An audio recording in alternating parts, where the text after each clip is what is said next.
আসসালামু আলাইকুম। লবঙ্গ খাওয়ার উপকারিতা। লবঙ্গের অ্যান্টিঅক্সিডেন্ট হৃৎপিণ্ডের স্বাস্থ্যকে প্রভাবিত করতে পারে। এটি রক্তচাপ কমাতে, রক্তনালীর কার্যকারিতা ভালো রাখতে ও হৃদরোগের ঝুঁকি কমাতে সহায়তা করে। লবঙ্গ শরীর থেকে ক্ষতিকারক উপাদানগুলো দূর করে রক্তকে পরিশোধন করতে সাহায্য করে।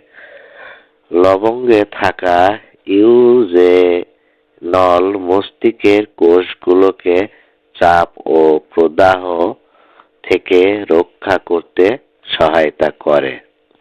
ধন্যবাদ। ভিডিওটি ভালো লাগলে লাইক, কমেন্ট ও শেয়ার করুন।